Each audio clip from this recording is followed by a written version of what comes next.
শিক্ষাবিহীন মানুষকে মূর্খ বলা হয়। শুধু অক্ষর জ্ঞান থাকলেই শিক্ষা বলা হয় না তাকে। অক্ষরবিহীন জ্ঞানী লোকেই নবী রাসূল পীর পয়গাম্বর ওলি আল্লাহ হয়ে থাকেন। আমাদের এই বাংলাদেশে যেই ঘটনা ঘটেছে, এটা আসলেই গোটা জাতিকে কলঙ্ক করে ফেলেছে। আসুন আমরা সেই মায়ের দেহ যে কিরায় কাইল, এত শিক্ষিত বড় বড় অফিসার থাকার পরে সেই গান একটু করি। শিক্ষা জাতির মেরুদণ্ড এমন যদি হয়, শিক্ষা জাতির মেরুদণ্ড এমন যদি হয়, মায়ের দেহ কিরায় কাইল, ছেলে মেয়ে কবর নাহিল।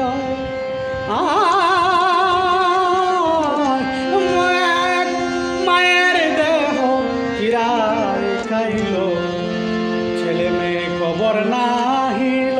এখন দেশবাসী সাংবাদিক ভাইয়েরা মায়ের দেহ কিরায় কাইল, ছেলে মেয়ে কবর নাহিল।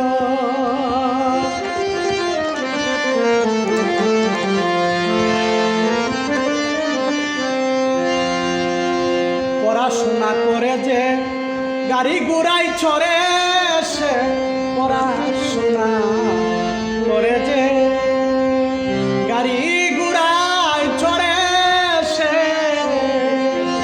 সুদ ঘুষ খাইতে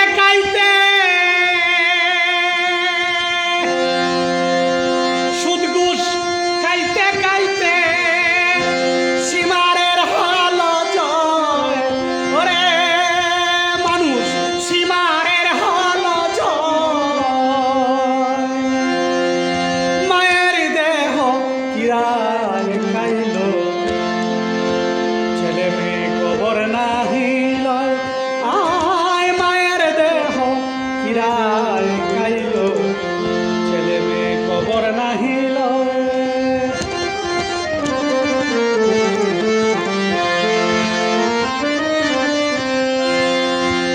পাইছি নবীর হাদিসেতে, রাসূল পাক নিজেই বলেছে।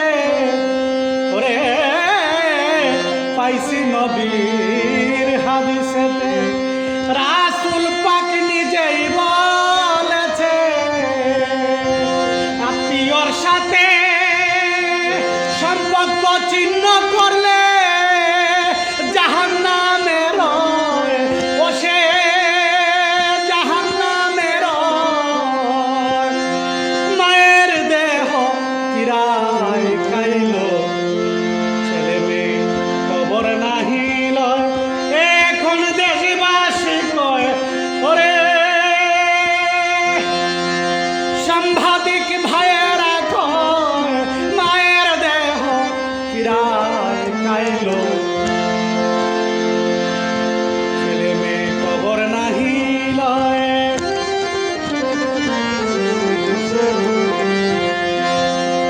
দেশের সচিব শিক্ষক এমন হলে মূর্খতা কারে বলে?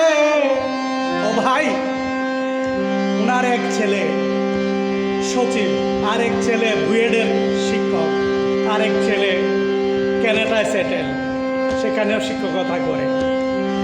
দেশের সচিব শিক্ষক এমন হলে ওরে মূর্খতা কারে বলে? সাধক সাইফুল ভেবে বলে,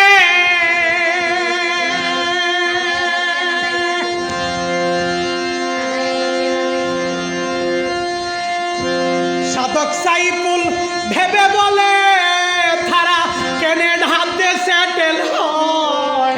ওরে তারা ক্যানাডাতে সেটেল হয়। মায়ের দেহ কিরায় কাইল,